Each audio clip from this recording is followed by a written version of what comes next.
కరుణాతరంగితాక్షీం హృతపాశాంకుశపుష్పబాణచాపాం అణిమాదిభిరావృతాం మయూఖైః అహమిత్యేవ భావయే భవానీం. తపోవనం దాన్ని వ్రాసిన వారు శ్రీకళాపూర్ణ విశ్వనాథ శోభనాద్రి గారు. చిత్రం ఏమిటంటే, ధర్మాన్ని గురించి చెప్పేటప్పుడు సత్యం వద ధర్మం చర అని చెబుతుంది వేదం. అంటే సత్యానికి అంత ప్రాధాన్యత వచ్చింది. అంతేకాదు, సత్యాన్నాస్తి పరో ధర్మ అంటుంది పురాణం. అంటే సత్యం కంటే శ్రేష్టమైన ధర్మం లేదు అని చెప్పేస్తున్నాను. ఎందుకంటే సత్యం పలకాలి అనే ఒక నియమం పెట్టుకున్నారనుకోండి, ఏమైపోతుంది అంటే, నువ్వేమో ఆలోచిస్తున్నావు అని అడిగితే చెడ్డ ఆలోచన పైకి చెప్పడానికి మనసు ఒప్పుకోదు కదా. అందుకని చెడ్డ ఆలోచనే తగ్గిపోతుంది. ఆచరణ చెప్పింది చేయాలి, అదేగా సత్యం అంటే. కాబట్టి ఆచరణ ధర్మబద్ధమైపోయింది, ఆలోచన ధర్మబద్ధమైపోయింది, వాక్కు ధర్మబద్ధమైపోయింది. దాన్నే రుజుత్వం అని అన్నారు మన వాళ్ళు. రుజుత్వం అంటే ఏది ఆలోచిస్తాడో అదే మాట్లాడాలి, ఏది మాట్లాడాడో దాన్నే చెయ్యాలి, ఆచరణలో పెట్టాలి. అలా ఈ సత్యం అనేటువంటిది మొత్తం వ్యక్తిని పరిపూర్ణమైనటువంటి పవిత్ర స్థితికి తీసుకురావడానికి ఉపకరించేటువంటి అంశం. ఆ కారణంగానే కృతయుగానికి సత్యయుగం అని పేరు. అంటే అర్థం ఏమిటి? 4 పాదాల ధర్మము కూడా సత్యంపైనే ఆధారపడి ఉన్నందువలన అది ఒక్కటి పాటిస్తే తక్కినవన్నీ సమకూడిపోతాయి, సమగ్రమైపోతాయి అన్నటువంటి స్థితి అన్నమాట. కాబట్టి అటువంటి సత్యం అందరూ పలికితే ఎలా ఉంటుంది, ఎంత బాగుంటుంది అనే అంశాన్పై ఈ తపోవనం అనేటువంటి రచన సాగింది. సత్యం తపః అని తపస్సులన్నిటిలోనూ మొట్టమొదటి చెప్పింది సత్య తపస్సు, సత్యం పలకడం అనే తపస్సు. ఎందుకంటే ఏ తపస్సు చేస్తున్నా పరిపరి విధాల ఆలోచనలు వెళ్ళిపోవచ్చు, కానీ సత్యం పలకాలనే నియమం పెట్టుకునేటప్పటికీ ఆచరణను నియంత్రించేస్తోంది, ఆలోచనను నియంత్రించేస్తోంది.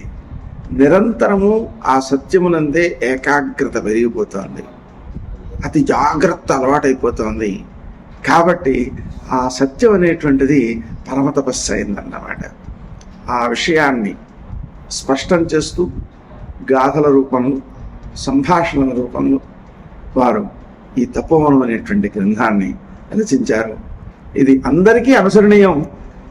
అది ఆలోచిస్తే దేశం మొత్తం, ప్రపంచం మొత్తం చాలా ఉన్నతోన్నతమైనటువంటి స్థితికి ఎదుగుతుంది అని మనం గుర్తించవచ్చు. అందరూ చదవదగిన, వినదగిన పుస్తకం. నమస్కారం. అందరికీ నమస్కారం. తపోవనము అనే నవలతో మీ ముందుకు వస్తున్నాం. నిష్కామమైన తపస్సు చేయటం వలన మనకి, మన సమాజానికి కలిగే మేలు ఏమిటో ఈ నవల ద్వారా తెలియజేస్తున్నాం. ఇందులో 18 అధ్యాయాలుగా ఒక తపోవనం నిర్మించటం, అందరి చేత సత్యం పలికించటం అనేది ఎలాగా అనేటువంటిది చెప్పుకుంటూ ముందుకు వెళ్తున్నాం. అసలు తపస్సు అంటే ఏమిటి? ఈ రోజుల్లో ఎవరు చేస్తారు? జరిగే పనేనా? తపస్సు అంటే ఏమిటి ప్రశ్న పరంపర వ్యతిరేక భావంతో మొదలవుతుంది. తపస్సు అంటే శ్రద్ధ, ఆసక్తి, దీక్ష. మనం నిత్యం చేస్తున్నదే తపస్సు. విద్యార్థి చదువును, ఉద్యోగి ఉద్యోగమును, వ్యాపారులు, ఇతర వృత్తుల వారు తమ పనులను శ్రద్ధగా, ఆసక్తిగా, దీక్షగా పూర్తి చేసుకుంటున్నారు. ఇదంతా తపస్సే. అదే శ్రద్ధ, ఆసక్తి, దీక్ష భగవంతుని యందు నిలిపి ఉంచటం అనగానే వెనకడుగు వేస్తున్నారు. మన పూజలు, ధ్యానము భగవంతుని చేరాలంటే మన వాక్కు శుద్ధిగా ఉండాలి. అందుకు నిత్యము సత్యమును పలుకుట అభ్యాసం చేయాలి. మనస్సు నిర్మలంగా ఉండాలి అంటే అందుకు నిష్కామంగా అనగా ఎటువంటి కోరికలు లేకుండా ధ్యానించాలి. అనవసరంగా ప్రతి చిన్నదానికి అబద్ధాలు ఆడటం, ప్రతి చిన్న కోరిక భగవంతునికి నివేదించటం పరిపాటి అయిపోయింది. నిష్కామ తపస్సు వల్ల వ్యక్తిత్వం వికసిస్తుంది, స్వశక్తి మీద నమ్మకం కుదురుతుంది, ఆత్మస్థైర్యం పెరుగుతుంది. లోక శ్రేయస్సు కోసం మన మహర్షులు వేల సంవత్సరాలు తపస్సు చేశారు. మనము వారి బాటలో నడవటానికి ప్రయత్నిద్దాం. స్వచ్ఛ సమాజం కోసం శ్రమిద్దాం. ఈ సందేశాన్ని కథారూపంలో సమాజానికి అందించే ప్రయత్నమే ఈ తపోవనం నవల. తరువాతి అధ్యాయం గురుదేవుల మహిమలు. మహావీర్ రుక్మిణి దంపతులు గురుదర్శనం కోసం వచ్చారు.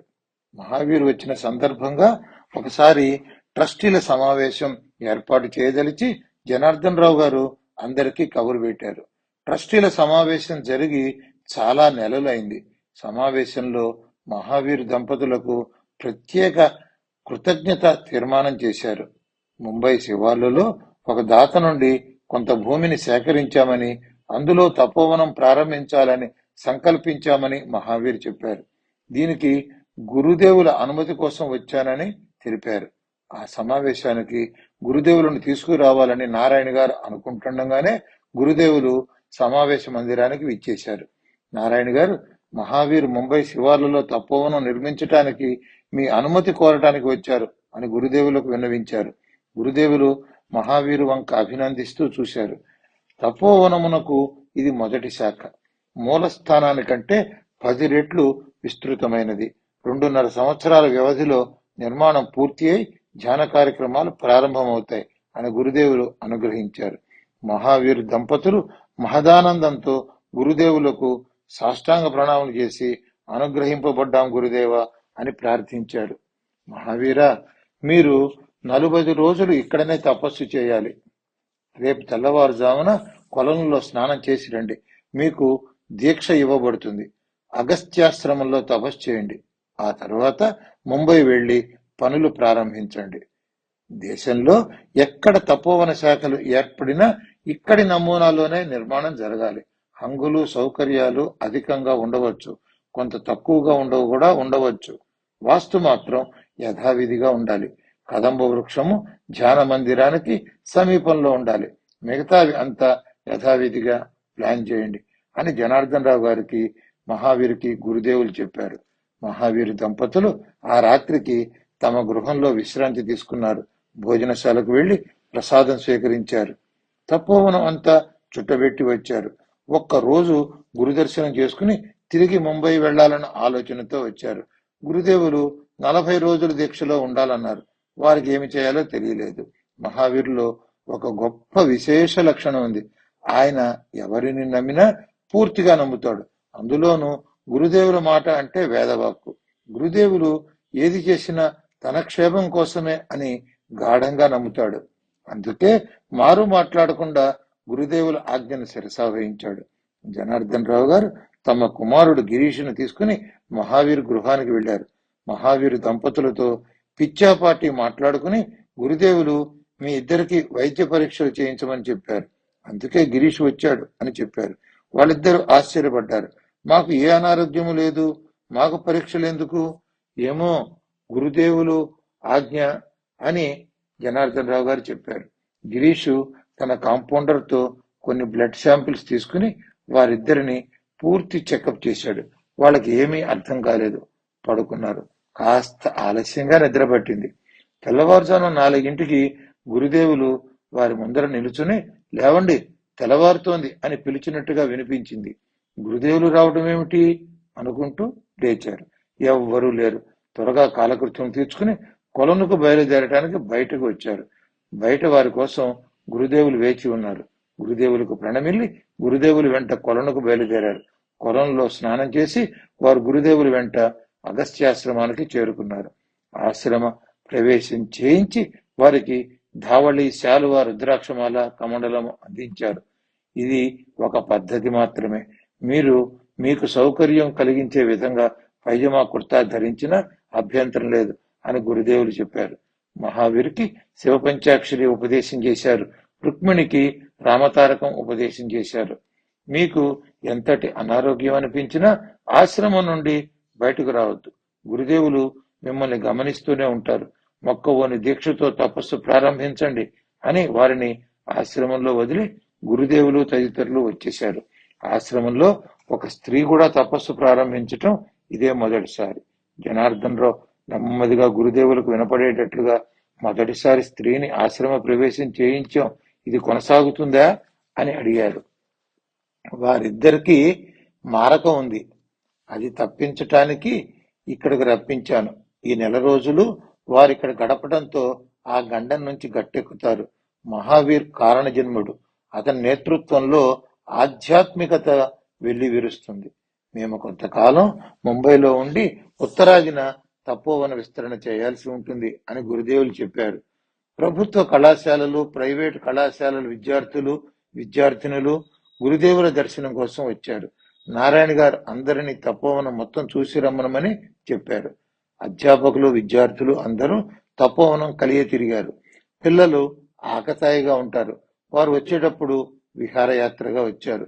తపోవనంలో ఉన్న శిల్పాలు, చిత్రాలు, ప్రకృతి సౌందర్యానికి ముగ్ధులవుతూ ముందుకు వెళ్తున్నారు. ధ్యాన మందిరంలో ఒక గంట సేపు కనులు మూసుకుని ధ్యానం చేశారు. వారందరికీ విజ్ఞాన యాత్ర అనిపించింది. శివకేశవుల ఆలయం దర్శించారు, కొలను చూశారు, దాని మహిమ తెలుసుకున్నారు. ఇది విహారయాత్ర, విజ్ఞాన యాత్ర కోసం వచ్చే సుందర ప్రదేశమే కాదు, మహిమాన్విత క్షేత్రం అన్న భావన అందరికీ కలిగింది. ఏదో ఆకతాయిగా అల్లరి చేద్దాం, గంతులు వేద్దాం, ఆట విడుపుగా వచ్చామనుకున్న కొంతమంది విద్యార్థులు సైతం బుద్ధిమంతులుగా మారారు. ప్రశాంతంగా, ఒద్దికగా, ఆసక్తిగా ప్రతి అంగుళం పరిశీలిస్తున్నారు. ప్రదోషకాలంలో గురుదేవులు వారితో సమావేశమయ్యారు. గురుదేవులను చూచిన వెంటనే అందరికీ భక్తిభావం పడసూపింది. మనస్సులోనే నమస్కరించారు. గురుదేవులు వారి చేత ధ్యానం చేయించారు. ప్రతి ఒక్కరూ ఆ ధ్యానంలో తమను తాము మరిచారు. గురుదేవులు మాత్రమే అందరికీ కనబడుతున్నారు. తర్వాత గురుదేవులు విరామం ప్రకటించి అందరినీ కనులు తెరవమన్నారు. ప్రతి ఒక్కరూ మనసు తేలికబడినట్లు, ప్రశాంతత పొందినట్లు అనుభూతి పొందారు. మీరందరూ శ్రద్ధ, ఆసక్తి, దీక్షలతో కొంతసేపు నిత్యం ధ్యానం చేయాలి. ఎప్పుడు సరదా కోసమైనా అబద్ధాలు చెప్పకూడదు. మీరు చూసే ఉంటారు 4 కోతుల బొమ్మను. ఆ బొమ్మ ఇచ్చే సందేశం ఏమిటి? చెడు వినకు, చెడు చూడకు, చెడు మాట్లాడకు, వ్యభిచారం చేయకు. ఈ 4 దుర్లక్షణాలకు దూరంగా ఉండాలంటే మంచి శీలం కలిగి ఉండాలి. మంచి శీలం కలిగి ఉండటము అంటే సత్యమునే పలుకుతూ అసత్యములాడని లక్షణం కలిగి ఉండటమే. శీలం లేని వ్యక్తి ఏ రంగంలోనూ రాణించలేడు. మెల్లిగా పతనం చెందుతూ చరిత్రహీనుడిగా మిగిలిపోతాడు. అటువంటి బిడ్డలను కన్న తల్లిదండ్రులకు గర్భశోకం, అటువంటి విద్యార్థులున్న విద్యా సంస్థలకు మాయని మచ్చ. అటువంటి వ్యక్తులతో ఏ సంస్థ అభివృద్ధి చెందదు, ఏ సంఘం కూడా కీర్తించబడదు. మనం ఎన్ని మార్కులు తెచ్చుకుంటున్నాము అన్నది ప్రశ్న కాదు, మనం ఎంత శీలవంతులం అన్నది ప్రశ్న. ప్రతి విద్యార్థి ఒక ఆదర్శ పౌరుడిగా ఎదగాలి. సంఘానికి ఒక చీడ పురుగు ఈ వ్యక్తి అనిపించుకోకూడదు. మానవుడు సంఘజీవి. ఏ ఒక్కరూ నా స్వార్థం, నా ఇష్టం అన్న ఆలోచన కలిగి ఉండకూడదు. మీరు సుఖంగా ఉండాలి, కానీ మీ వల్ల ప్రక్కవానికి అసౌకర్యం కలగకూడదు. ఇతరులకు కష్టం కలిగించేది, హాని కలిగించేది అయినా ఏ పని చేయకూడదు అని గురుదేవులు బోధించారు. పిల్లలు, మీరు మీ సందేహాలను, మీ అభిప్రాయాలను నిర్మమాటంగా చెప్పమని అడిగారు. ఒక పిల్లవాడు ధైర్యంగా లేచి, నాకు దేవుడంటే నమ్మకం లేదు, స్వాములంటే నమ్మకం లేదు, అంతా డబ్బు డబ్బు డబ్బు, డబ్బు కోసమే ఈ ఆశ్రమాలు, ఈ పూజలు. మనకి కష్టం వస్తే దేవుడు వస్తాడా? రాడు. పక్క వాళ్ళు వస్తారా? రారు. మన కష్టం మనమే పడాలి, మన బాధ మనమే పడాలి. స్వార్థం లేకపోతే మనిషి బ్రతకలేడు. మనం ఎంత సంపాదించామనేది ముఖ్యం, ఎలా అనేది ముఖ్యం కాదు. నేను ఈ సమాజం మీద కసితో సంపాదిస్తాను. దేవుడు లేడు, ఈ పూజలు, వ్రతాలు అంతా ట్రాష్ అని ఆవేశంగా మాట్లాడాడు. రామచంద్ర, కాసి మంచినీళ్ళు తాగునాయనా అని గురుదేవులు వారికి మంచినీళ్ళు అందించారు. నీ మనస్సు సంక్షోభంలో ఉన్నదని గ్రహించాను అన్నారు. అమ్మా నాన్న ఆవేశంలో, అపార్థాలతో విడిపోయారు. పట్టుదలలతో ఇద్దరు నిన్ను వదిలి దూరంగా ఉంటున్నారు. వారిద్దరు మనస్సులు కుదుటపరుచుకుని నిన్ను హక్కును చేర్చుకుంటే నీకు ఆనందమేనా అని అడిగారు. ఆ పిల్లవాని కళ్ళు మెరిశాయి. ఆనందం ముఖంలో తొంగి చూసింది. మీ చెల్లెలు అవిటితనంతో నడవలేకపోతోంది, అదే నీ ఆవేదనకు మూల కారణం. ఇవన్నీ కూడా మనం పూర్వజన్మలో చేసుకున్న పాపముల ఫలములే. ఆమెకు స్వస్థత చేకూరుస్తాను. మరి నువ్వు నాకేమిస్తావు అని గురుదేవులు నవ్వుతూ అడిగాడు. ఆ విద్యార్థి, నా దగ్గర ఏమున్నది గురువు గారు అని దీనంగా అన్నాడు. సత్యమును పలుకుతానని ప్రమాణించి పరమాత్మని నిత్యం ధ్యానం చేసుకుంటూ ఉంటానని మాట ఇవ్వు అన్నారు. తప్పకుండా స్వామి, నేటి నుంచి నేను మీ భక్తుడను అని గురుదేవుల ముందు మోకరిల్లాడు. గురుదేవులు వానికి ఒక రక్ష ఇచ్చారు. ఇది తీసుకువెళ్లి మీ చెల్లెల చేతికి కట్టు, లేచి నడుస్తుంది, మీ అమ్మా నాన్న నీ దగ్గరికి వస్తారు అని చెప్పారు. వచ్చిన పిల్లలందరికీ ఒక రక్ష చేతికి కట్టి, ధర్మాన్ని ఆచరించండి, తల్లి తండ్రిని గౌరవించండి, భగవంతుని యందు భక్తి కలిగి భగవంతుని ఏ కోరిక కోరకుండా మీ స్వశక్తి మీద ఆధారపడుతూ ఆదర్శ పౌరులుగా జీవించండి అని ఆశీర్వదించి పంపారు.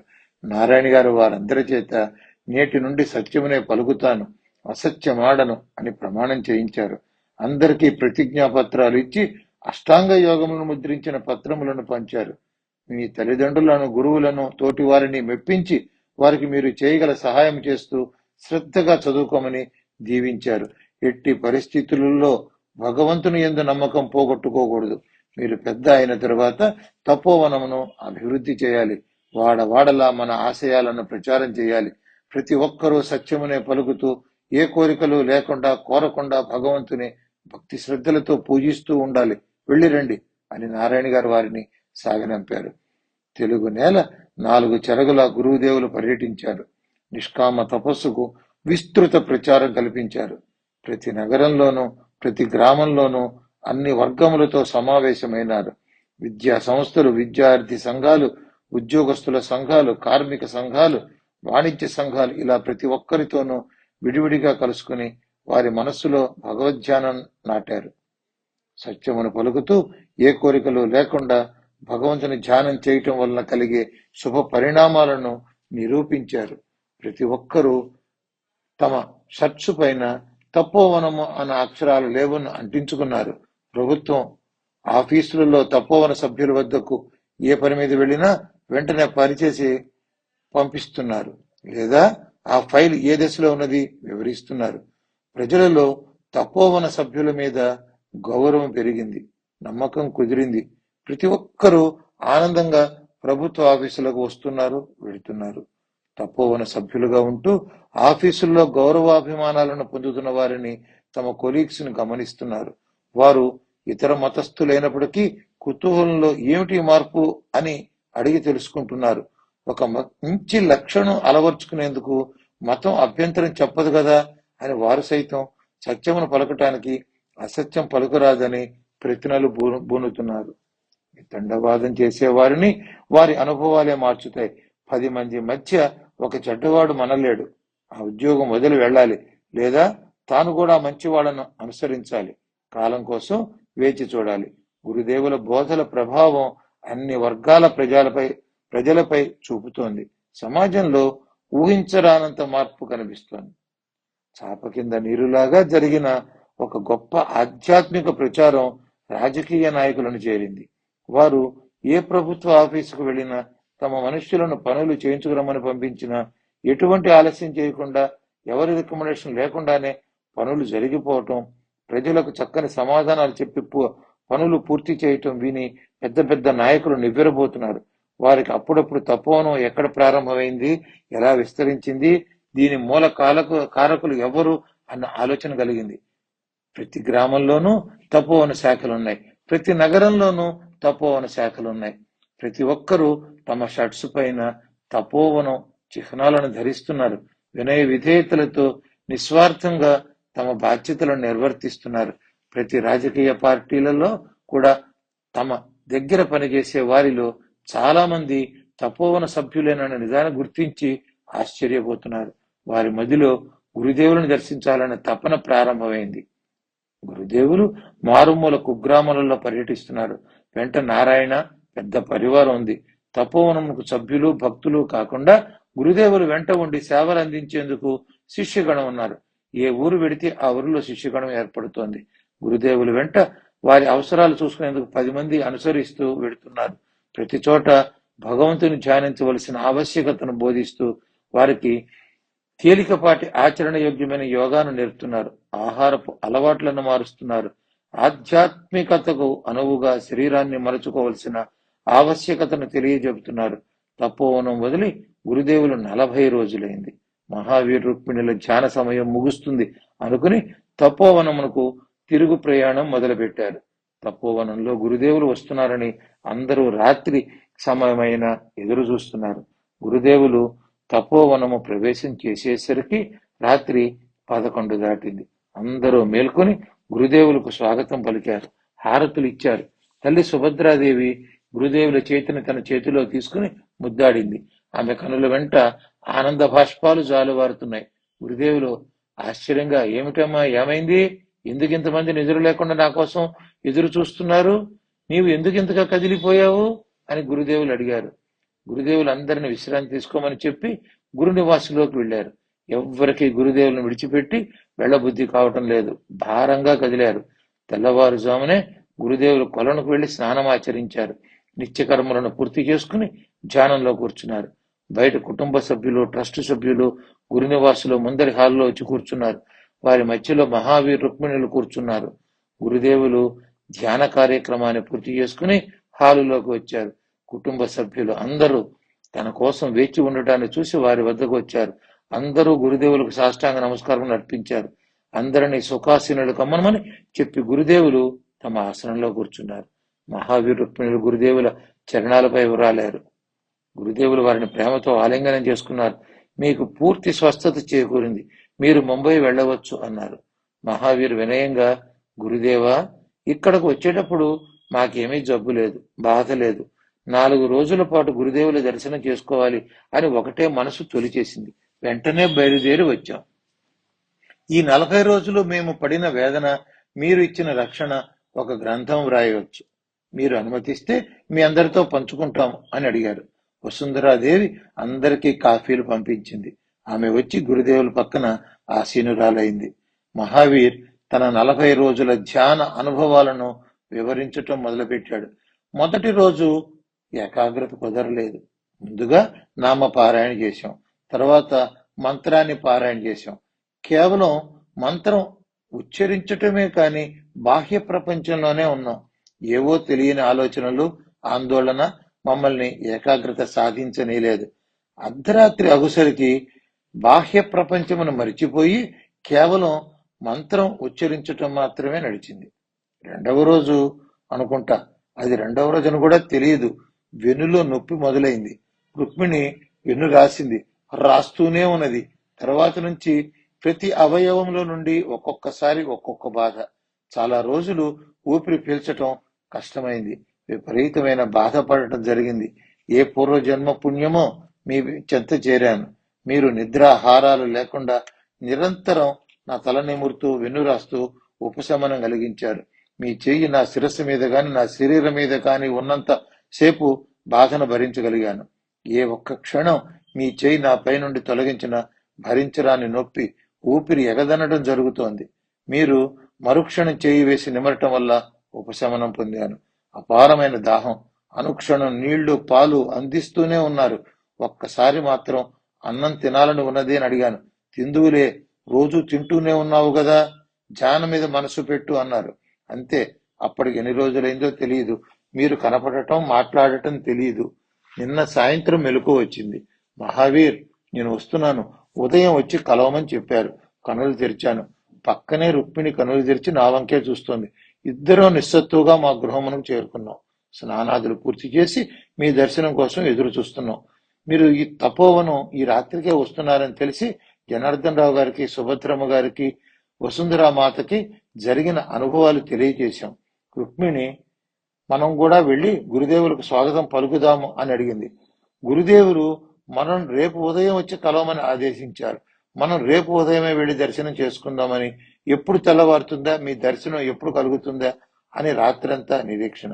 ఉదయమే పరిగెత్తుకుంటూ మీ పాదాలను ఆశ్రయించాం అని తన కన్నెడతో గురుదేవుల పాదాలు తడిపేశాడు. గురుదేవులు ఆప్యాయంగా మహావీరు వెన్నురాస్తూ, గొప్ప గండం గడిచింది. ఇక ఏ అపాయము లేదు. కేవలం నీ కారు దగ్ధమైంది. నీకు ఏ ప్రాణహాని జరగలేదు అని అభయం ఇచ్చారు. గిరీష్ గురుదేవులను ఒక సందేహం అడిగాడు. మీ ఆజ్ఞ ప్రకారం వీరికి వైద్యం అందించాలని రోజు ఆశ్రమానికి వెళ్ళాను. వీళ్ళు బాహ్య ప్రపంచంతో సంబంధం లేకుండా తీవ్ర తపస్సులో ఉన్నారు.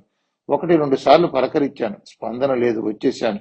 మరి గురుదేవా, మీరు 40 రోజులు తపోవనంలో లేరు కదా, మహావీరికి సేవ చేయటం ఏమిటి, ఆహారం అందించడం ఏమిటి అని అడిగాడు.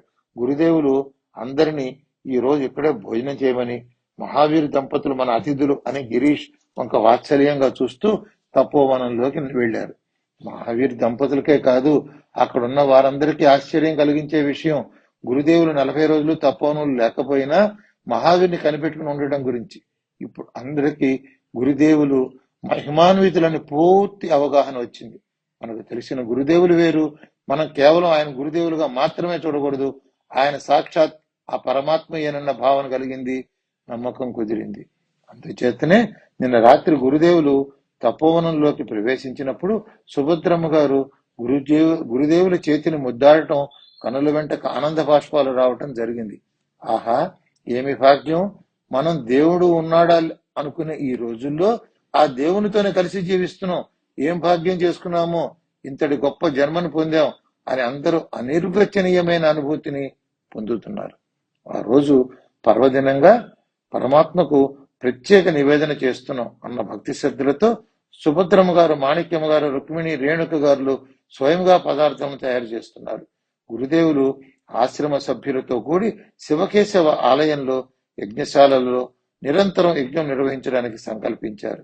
సప్త సోమ యజ్ఞములైన జ్యోతిష్టోమ, అగ్నిష్టోమ, అతిరాత్ర, ఆప్తోర్యామ, శాంతపన, వాజపేయ, పౌండరీకాది మహాక్రతువులు ఒకదాని తర్వాత ఒకటి జరిగే విధంగా ఏర్పాటు చేశారు. యాగ నిర్వహణలో నిష్ణాతులైన ఋత్విక్కులను శాశ్వత ప్రాతిపదికన ఏర్పాటు చేశారు. గురుదేవులు వసుంధరాదేవిలు సంకల్పం చేసి క్రతువు ప్రారంభించారు. గురుదేవులు లేకపోయినా లోక కళ్యాణార్థం ఋత్విక్కులు క్రతువును కొనసాగిస్తూనే ఉంటారు. యజ్ఞములకు కావలసిన సంభారమును సమకూర్చేందుకు ప్రత్యేకంగా ఒక మనిషిని ఏర్పాటు చేశారు. గ్రామంలోని కొందరు యువతులు వాలంటీర్లుగా సేవాభావంతో నిత్యం ఆలయ పరిశుభ్రతనే కాక యాగశాల పవిత్రతను కాపాడుతూ ఆ ప్రదేశాన్ని శుద్ధి చేస్తూ ఋత్విక్కులకు సహకరిస్తున్నారు. యాగం చూడటానికి మొత్తం గ్రామంలోని ప్రజలే కాదు, రాష్ట్రం నలుమూల నుండి గురుదేవుల శిష్యులు, భక్తులు తండోపతండాలుగా వస్తున్నారు. తపోవన శిష్యుల ప్రచారం పక్క రాష్ట్రాలకు పాకింది. పొరుగు రాష్ట్రాల నుండి గురుదేవులు దర్శించుకునేందుకు ఎంతో ఆతరుతో పొరుగు రాష్ట్రాల వారు కూడా వచ్చారు. గురుదేవులను దర్శించినంతనే భగవంతుని దర్శనం పొందినట్లుగా అనుభూతి చెందుతున్నారు. గురుదేవులతో ప్రత్యేక సమావేశం కావాలని చాలా మంది కోరుతున్నారు. గురుదేవులు విద్యార్థులు, ఉద్యోగస్తులు, వ్యాపారస్తులు, వ్యవసాయదారులు, అనేక సంస్థలు, సంఘాలు, ఇతరత్ర అనేక రంగాల వారితో నేరుగా కలవటం, వారికి జ్ఞానబోధ కలిగించటం జరిగింది. ఒక్క రాజకీయ నాయకులు తప్ప ఆ రాజకీయ నాయకులలో కూడా వారి పిల్లలలో, మనుమలో, వారి గృహములలోని మహిళల్లో గురుదేవుల అనుగ్రహం పొందిన వారే. పెద్ద పెద్ద రాజకీయ నాయకులకు తపోవనం గురించి, గురుదేవులు సమాజంలో తీసుకువస్తున్న మార్పు గురించి తెలిసింది. మొదట్లో ఏదో మామూలు విషయంగా తేలికగా తీసిపారేశారు. కానీ ప్రతి చోట ప్రతి ఒక్కరూ శీలవంతులుగా అబద్ధం చెప్పం, అడ్డదారిన పనులు చేయం అని ముఖం మీద చెప్పేస్తున్నారు. తమ పదవికి, హోదాకు వెంట నడిచే అనుచరులకు భయపడకుండా అసత్యాన్ని అంగీకరించం, సత్యమైన పనినే చేస్తాం, న్యాయమైన సంపాదన మాత్రమే స్వీకరిస్తాం, అవినీతి అక్రమార్జనకు దూరంగా ఉంటాం అని నిర్మోహమాటంగా చెప్పడం జరుగుతోంది. చాలా మంది వివిధ పార్టీ నాయకులు గురుదేవుని దర్శించడం కోసం తపోవనం వచ్చారు. వారికి తపోవనం చూసి వచ్చే ఆసక్తి లేదు. ధ్యాన మందిరంలో కూర్చుని ధ్యానం చేసే ఆలోచన లేదు. నేరుగా గురుదేవులతో మాట్లాడి వారి కోరికలు తీర్చమని అడగాలి, అంతే వారికి కావాల్సింది. వచ్చిన రాజకీయ నాయకులు వారి వెంట తిరుగుతూ పైరవీరు చేసుకునే పెద్ద మనుషులు మునసబు గారి వద్దకు వెళ్లి ఒత్తిడి తెస్తున్నారు. మునసబు గారు వారిని తమ ఛాంబర్లో కూర్చోబెట్టి ఓపికగా తపోవన ఆశయాలు వివరించి చెబుతున్నారు. అష్టాంగ యోగములు ప్రచురించిన పత్రములు అందిస్తున్నారు. వారికి ఆ యమ నియమములను చదవంగానే వెనులో చలి మొదలై భయపడి పారిపోతున్నారు. మామూలు భక్తులు కూడా గురుదేవులతో ఏకాంతంగా సమావేశం కోరుతున్నారు. ప్రతిరోజు సాయంత్రం 3 గంటల నుండి 5 గంటల వరకు ప్రత్యేక సమావేశములకు గురుదేవులు అంగీకరించారు. ఏకాంత సమావేశంలో తపోవన సభ్యులు, శిష్యులు, భక్తులు ఏవైనా లౌకికమైన కోరికలు కోరినప్పుడు గురుదేవులు వారికి సున్నితంగా నచ్చచెప్పి తపోవన సభ్యులు నిష్కామ తపస్సులు. వారు ఇహలోకంలోని కోరికలు కోరకూడదు, జ్ఞాన మార్గాన్ని కోరుకోవాలి తప్ప ఇతరత్ర ఏ కోరికలు కోరకూడదు అని పంపివేసుకున్నారు. ఏకాంత సమావేశంలో ఎవరైనా అనారోగ్య సమస్యలు విన్నవించుకుంటే గురుదేవులు వారిని వైద్యులకు చూపించుకోమని సూచిస్తున్నారు. వైద్యులు కూడా నయం చేయలేక మొండి వ్యాధులుగా ఉన్న వారికి తక్షణ ఉపశమనం చేకూరుస్తున్నారు.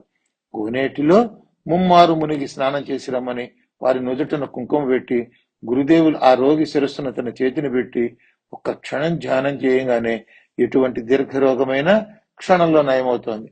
పైసా ఖర్చు లేకుండా తపోవనం గురుదేవుల మహిమ గురించి దక్షిణ భారతదేశం అంతా విపరీత ప్రచారం లభించింది. తపోవనం దర్శించటానికి నిత్యం తీర్థ ప్రజ మొదలయ్యారు. దినపత్రికలలో, వారపత్రికలలో, మాసపత్రికలలో తపోవనం గురించి, గురుదేవుల మహిమ గురించి అనేక కథనాలు ప్రచురితమయ్యాయి. పత్రికల వాళ్ళు, టీవీ ప్రతినిధులు గురుదేవులతో ఇంటర్వ్యూల కోసం వస్తున్నారు. గురుదేవులు అన్ని ఛానళ్ల వారిని ఒకేసారి రమ్మనమని, ఏ ఒక్కరి మీద ప్రత్యేకమైన ప్రేమ ఏమీ లేదని మునసబు వారికి చెప్పారు. ఒక ప్రత్యేక దినం టీవీ ఛానళ్ల వారు వారి కార్యాలయంలో సీనియర్ పాత్రికేయులు గురుదేవులను ఇంటర్వ్యూ చేయడానికి వచ్చారు. ఒక పాత్రికేయుడు గురుదేవులకు ఈ తపోవన నిర్మాణం ఆలోచన ఎప్పుడు కలిగింది, ఎలా కలిగింది అని ప్రశ్నించాడు. గురుదేవులు, మీరు ప్రశ్నలు వేయటం, మేము సమాధానం చెప్పడం జరగదు. నేను చెప్పింది రికార్డు చేసుకుని వెళ్ళండి. విన్న తర్వాత ఇంకా తెలుసుకోవాల్సిన అవసరం ఉంటే ప్రశ్నలు వేయండి. మా కాలాన్ని, మా వాక్కుని వృధా చేయకండి అని అన్నారు. వారందరూ గురుదేవుల సందేశాన్ని రికార్డు చేయడానికి సిద్ధమయ్యారు.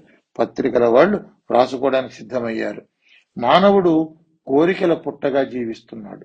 ఒక కోరిక కోరితే మరొక కోరిక, అవి తీరకపోతే మనోవేదన, ఆ వేదనతో రోగగ్రస్తుడవుతున్నాడు. తన స్వశక్తి మీద నమ్మకం పోగొట్టుకున్నాడు. ప్రతి చిన్న విషయానికి భగవంతుని మీద భారం వేస్తున్నాడు. నిర్మలమైన మనస్సుతో భగవంతుని ఆరాధిస్తే భగవంతుడు అనుగ్రహిస్తాడు. నిత్యము అనుక్షణం అసత్యాలతో, మోసాలతో కూడని పనులు చేస్తూ మనస్సుని కలుషితం చేస్తున్నాం. మన కోరికలు తీర్చుకోవటం కోసం, కొన్ని సరదాల కోసం చెప్పే అబద్ధాలు, చేసే మోసాలు, మోహాలు మనస్సుని ప్రభావితం చేస్తున్నాయి. ఆధ్యాత్మికత మనస్సుతో ముడిపడి ఉన్నది. ఆధ్యాత్మికతోనే భగవద్ దర్శనం కలుగుతుంది. ఫలితంగా మన ప్రార్థనలు భగవంతుని చేరట్లేదు. మరికొన్ని కోరికలు తీరుతున్నాయి కదా అంటారు. మన పెద్దలు చెప్పినట్లుగా మనం పూర్వజన్మలో చేసుకున్న పాపపుణ్యముల ఫలములే ఈ జన్మలో అనుకూల ప్రతికూల ఫలితాలు ఇస్తున్నాయి. అందుకే మేము ప్రజలకు రెండు నేర్పుతున్నాం. అసత్యములు ఆడకండి, కూడని పనులు చేయకండి, ధర్మబద్ధమైన పనులు చేస్తూ భగవంతుడు ప్రసాదంగా ఇచ్చిన మానవ జన్మకు సార్థకత చేకూర్చుకోండి అని. రెండవది, మనకు ఏది ప్రాప్తమో అది భగవంతుడు మన ప్రమేయం లేకుండా ఇచ్చి తీరుతాడు. దానికోసం వ్రతాలు, పూజలు, బాబాల చుట్టూ తిరగటం వంటివి అక్కర్లేదు. అందుకే నిష్కామ తపస్సు, ధ్యానం, పూజ ఏమైనా ఏది కోరకుండా ఫలితం భగవంతునికి అర్పించండి. లోక కళ్యాణం కోసం కోరికలు లేని పూజలు, ప్రార్థనలు చేయమని బోధిస్తున్నాం. కోరికలు లేక మాలిన్యం లేని మనస్సులు గల మానవులు ఆదర్శ పౌరులు అవుతారు. అటువంటి ఆదర్శ పౌరులతో కూడిన సమాజం ఆదర్శ సమాజం అవుతుంది. అదే నిజమైన లోక కళ్యాణం అని చెప్పారు. ఒక విలేకరి, గురుదేవా, మీ దగ్గర మహిమలు ఉన్నాయని మీరు దేవుడని చెప్పుకుంటున్నారు, మాకు కూడా మహిమలు చూపిస్తారా అని అడిగాడు. నా దగ్గర మహిమలు ఉన్నాయని నేను ఎప్పుడు ఎవరికి ఎక్కడా చెప్పలేదు, చూపించలేదు. నా దగ్గరకు వచ్చే వారికి రోగాలు, ఆపదలు తొలగిపోవాలని కోరుకుంటాను, అవి తొలగిపోతున్నాయి.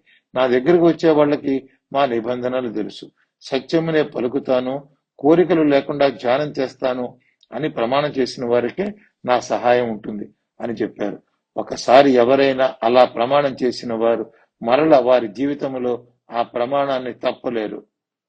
మన దేశంలోనే ఆంగ్లేయులు పరిపాలించే రోజుల్లో ఒక కళాశాలలో పనిచేసే ఆచార్యుడు ఆంగ్లేయుడు ఉదయం పూట నడిచి వెడుతున్నాడట. రోడ్డు పక్కన ఒక స్త్రీ కడుబేదరాలు తన బిడ్డను ఒక చిరిగిపోయిన చాపవై పడుకోబెట్టి దుప్పటి కప్పి రోధిస్తోందట. ఆ ఆంగ్లేయుడు దిగి ఆ వంక చూసి ఏమిటి అని అడిగాడట. ఆమె బిడ్డ చనిపోయాడు, ధన సాయం కోసం దుఃఖిస్తోంది అని తెలుసుకున్నాడు. తన దగ్గర ఉన్న కొంత సొమ్మును ఆమె చేతిలో పెట్టి వెళ్ళాడు. ఆయన కొంచెం దూరం వెళ్ళిన తర్వాత తల్లి కొడుకుతో, లేవరా, మరొక వీధిలోకి వెళదాం అన్నది. వాడు లేవలేదు. ఎన్నిసార్లు పిలిచినా లేవట్లేదు. వాడు నిజంగానే పోయాడు. ఆమెకు భయం వేసింది, వణికిపోయింది. ఆ ఆంగ్లేయుడే ఏదో మాయ చేశాడు అనుకుని పరిగెత్తుకుంటూ వెళ్లి ఆయన కాళ్ళ మీద పడి జరిగింది చెప్పింది. నా బిడ్డను బ్రతికించమని ప్రార్థించింది. ఆయన, నాకు సత్యం పలుకుట మాత్రమే తెలుసు. నీవు చెప్పింది సత్యమని నమ్మాను. నేను నమ్మింది సత్యం. అందుచేత నీ బిడ్డను బ్రతికించే శక్తి నాకు లేదు అని ముందుకు సాగాడు. ఇది ఈ మధ్య కాలంలో జరిగిన యథార్థ సంఘటన. నా దగ్గరకు వచ్చే వ్యక్తి నిష్కల్మషంగా జీవించే వ్యక్తి అయి ఉంటే, సత్యమునే పలుకుటకు వ్రతము కలిగిన వాడైతే, నేను ఆ వ్యక్తికి మంచి జరగాలి, బాధ పోవాలని కోరుతాను. నా వాక్కు యథార్థమవుతుంది. అంతకు మించి మహిమలు ఏమీ లేవు. నేటి నుండి మీరందరూ సత్యమును పలుకుటకు సాధన చేయండి. ఫలితం కోరి చేయకండి. అది మానవ ధర్మం. ధర్మాన్ని ఆచరిస్తున్నామని తలచి సాధన చేయండి. ఈ మహిమలు అందరికీ వస్తాయి. అప్పుడు అవి మహిమలు కాదు, సర్వసాధారణ ఫలితాలు అని తెలుసుకుంటారు. మరొక విలేకరి, మీ ఆశ్రమాలకు మహర్షుల పేర్లు పెట్టారట కదా, ఆ మహర్షి ఆశ్రమంలోకి వస్తాడనా అని ప్రశ్నించాడు. మహర్షుల పేర్లు రోజు చదువుకుని తరిస్తారని మహర్షుల నామం ఒక్కొక్క ఆశ్రమానికి పేర్లుగా పెట్టాం. మరొక విలేకరి, మేము వెళ్లి ఆశ్రమాలను చూడవచ్చా అని అడిగాడు. తప్పకుండా చూడవచ్చు అన్నారు. అంతసేపు మేము ఉండలేము, మేము ఇప్పుడే చూడాలి అన్నాడు మరొక విలేకరి. తపస్సు చేయటానికి 2 ప్రధానమైన వస్తువులు కావాలి. అవి మానసిక ప్రశాంతత, ఆశ్రమ ప్రశాంతత. మానసిక ప్రశాంతత వారు యోగ సాధన ద్వారా సాధించుకుంటున్నారు. ఆశ్రమ ప్రశాంతత మేము కల్పిస్తున్నాం. నీ పని నీవు గడబిడ మధ్య చేయగలవా అని గురుదేవులు అడిగారు. లేదు స్వామి, ప్రశాంతత లేకపోతే ఏ పని సక్రమంగా చేయలేను అన్నాడు ఆ విలేకరి. మంచిది, మీరందరూ వెళ్ళండి. నేను టీవీలో కనిపించడానికి, వార్తల్లో కనబడటానికి ఆసక్తి చూపను. వ్యక్తిగతంగా గాని, మీ సంఘం తరఫున గాని ఏ సమస్య వచ్చినా నా దగ్గరకు రండి. ఇంటర్వ్యూల కోసం, పబ్లిసిటీల కోసం, వార్తల కోసం తపోవనం తహతలాడదు అన్నాడు. వారందరూ గురుదేవుల చరణాలపై వ్రాలి, మీ అడుగుజాడల్లో మేము నడుస్తాం అని ప్రమాణం చేస్తున్నాం అని తపోవన సభ్యులైనారు. మున్సబు గారు అన్ని రాజకీయ పార్టీల నాయకులను ఒక సమావేశానికి ఆహ్వానించారు. అయిష్టంగానే అన్ని పార్టీల ముఖ్య నేతలు వచ్చారు. మేము రూలింగ్ పార్టీ వాళ్ళ, మాకు ప్రాధాన్యత ఉండాలని, మేము అపోజిషన్ లో ఉన్నా ఏమీ తక్కువ కాకూడదంటూ వేషజాలిపోయారు. మునసబు వారితో, తపోవనంలో ఎవ్వరూ ఎక్కువ కాదు, ఎవ్వరూ తక్కువ కాదు, ఎవరికి ఏ విధమైన మర్యాదలు ఉండవు. రాష్ట్ర ప్రజలు అందరూ గురుదేవుని ఆరాధిస్తున్నారు, అనుసరిస్తున్నారు. మీరు నైతికంగా పాటించవలసిన ధర్మాలను పాటించాలి. జ్ఞానమును ప్రసాదించటానికే, మనలను మేల్కొల్పడానికే వారి ప్రయత్నం. మీ పౌరుషాలు, కోపాలు, హోదాలు విడిచి సామాన్య మానవునిగా గురుదర్శనం చేసుకోండి అని హెచ్చరించారు. గురుదేవులు వారందరి చేత ధ్యానం చేయించారు. ఎవరు ఏ అనారోగ్యంతో బాధపడుతున్నారో వారిని పేరు పేరున పిలిచి చెప్పారు. వారి సమస్యలు, కోరికలు ఏకరువు పెట్టడం మొదలుపెట్టారు. నా వద్ద మీ సమస్యలు తీర్చే సాధనం ఏమీ లేదు. మీరు సమయం వృధా చేసుకోకండి. మీ సమస్యలు మీరే తీర్చుకోగలరు. ముందు మాట మీద నిలబడండి. ప్రజాస్వామ్యంలో మీరు రాజులు. మీకు కథ గుర్తు చేస్తాను. మహాభారతంలో శకుంతల దుష్యంతుల కథ. శకుంతల విశ్వామిత్ర మేనకాల బిడ్డ. ఆమెను వదిలి విశ్వామిత్రుడు తపస్సుకు వెళ్ళాడు. మేనక విశ్వామిత్రుని తపస్సుకు భంగం కలిగించాలని భూలోకం వచ్చింది తప్ప సంసారం పైన, పిల్లల పైన మమకారం లేదు. ఆమె అప్సరస. తాను వచ్చిన పని పూర్తి అయింది. విశ్వామిత్రుని తపస్సుకు భంగం వాటిల్లింది. ఆమె స్వర్గలోకానికి వెళ్ళిపోయింది.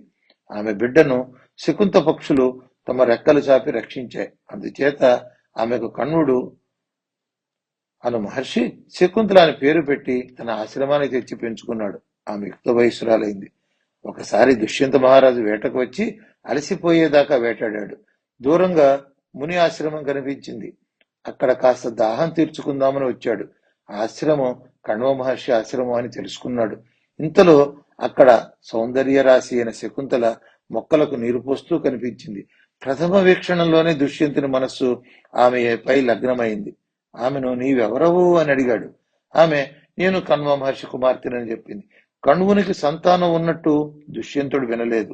ఈమె కణ్వుని పుత్రిక అయితే నా మనసు ఈమెపై లగ్నం అవదు అనుకున్నాడు. అంత గొప్ప శీలవంతుడు. ఆయనకు మనసు లగ్నం అవ్వాలి అంటే ఆమె క్షత్రియ స్త్రీ అయి తీరవలసిందే. అందుచేత ఆమెను మరల రెట్టించి అడిగాడు. ఆమె, నేను మేనకా విశ్వామిత్రుల పుత్రికను అని చెప్పింది. ఆమెను ఒప్పించి ఆమెను గాంధర్వ విధిని వివాహం చేసుకున్నాడు. రాజధాని వెళ్లి రాజమర్యాదలతో అంతఃపురానికి తీసుకువెడతానని చెప్పి వెళ్ళాడు. వారాలు నెలలు గడిచాయి. శకుంతల గర్భవతి అయింది. నెలలు నిండి చక్కని మగబిడ్డ జన్మించాడు. వానికి భరతుడు అని కర్ణుడు నామకరణం చేశాడు. పిల్లవాడు యుక్త వయసుకు వచ్చాడు. కర్ణుడు ఇక లాభం లేదని తన శిష్యుని ఇచ్చి శకుంతలను దుష్యంతుని వద్దకు పంపాడు. దుష్యంతుడు ఈమె ఎవరో నాకు తెలియదు అని చెప్పాడు. శకుంతల ఒక గొప్ప ధర్మం దుష్యంతునికి బోధిస్తుంది. గృహస్థాశ్రమంలో సంతానం పొందటం కంటే కూడా ఒక సత్యవాక్కు చాలా గొప్పదని చెబుతుంది. మంచి నీళ్లను తోడుకునే 100 బావులు త్రవ్వించటం కంటే ఒక దిగుడు బావి తవ్వించితే అధిక ఫలితం వస్తుంది. అటువంటి 100 దిగుడు బావులు తవ్వించితే వచ్చే పుణ్యం కన్నా ఒక యజ్ఞం చేస్తే అధిక పుణ్యం లభిస్తుంది. అటువంటి 100 యజ్ఞములు చేస్తే లభించే పుణ్యం కన్నా ఒక పుత్రుని కన్నా పొందితే అధిక ఫలాన్ని ఇస్తుంది. అటువంటి 100 పుత్రులను పొందటం కంటే ఒక సూనృత వాక్యం అంటే సత్యమును పలుకుట అధికమైన పుణ్యాన్ని ఇస్తుంది. కాబట్టి నిజం చెప్పవయ్యా ఓ రాజా అని ధర్మ సూక్ష్మాన్ని విశదీకరించి చెబుతుంది. ఒక గొప్ప కొడుకుని కనటం కంటే కూడా ఒక సత్యవాక్యం మీకు ఎంతో పుణ్యాన్ని చేకూరుస్తుంది అని మనం తెలుసుకోవాలి. ఈనాడు మనం పలికే సత్యవాక్కు జన్మ జన్మలకి మిమ్మల్ని రక్షిస్తుంది. ఒకసారి వాక్కుని దానం చేస్తే తిరిగి తీసుకోలేరు. వాగ్దానం యొక్క విలువ తెలుసుకోండి. ఒక పార్టీ కంటే మరొక పార్టీ వారు ప్రజలకు సేవ చేయడంలో పోటీ పడండి. అసత్యవాదులుగా మిగిలిపోకండి. జీవితం చాలా చిన్నది కానీ చాలా గొప్పది. ఆ గొప్పతనం ఏమిటి తెలుసుకోవాలి. దాన్ని ఎలా నిలబెట్టుకోవాలో తెలుసుకోవాలి. చరిత్ర పుటల్లో మీ పేరున ఒక పేజీ సువర్ణాక్షరాలతో లిఖించబడి ఉండాలి. అదే ధ్యేయం. ఎన్ని పనులున్నా ఎంత సమయమైనా భగవద్ధ్యానం చేయకుండా నిద్రించకండి. ప్రాణాపాయ స్థితిలో తప్ప అసత్యం ఆడకండి. మీరందరూ దైవాంశ సంభూతులు, అందుకే నాయకులు అయ్యారు. నాయకత్వం దైవాంశ కలిగి ఉంటుంది. ఆలోచించండి. మార్పు కోరే వారి కోసం తపోవనం తలుపులు తెరిచే ఉంటాయి అని వారిని దీవించి వెళ్లారు. శివకేశవాలయంలో ప్రతినిత్యం సాయంత్రం పూట వేదాంత గోష్ఠి నిర్వహించబడుతోంది. ఈ తపోవనంలోని వేద పండితులు, రచయితలు పాల్గొంటారు. శ్రోతలుగా తపోవన సభ్యులు పాల్గొంటారు. గురుదేవులు తపోవనంలో ఉన్నప్పుడు తప్పనిసరిగా వేదాంత గోష్ఠిలో పాల్గొంటారు. గురుదేవులు ఉన్నప్పుడు అందరూ విధిగా ఆ వేదాంత గోష్ఠిలో పాల్గొంటారు. అప్పుడప్పుడు పురాణ ప్రవచనాలు సాగుతూ ఉంటాయి. హరికథలు చెబుతూ ఉంటారు.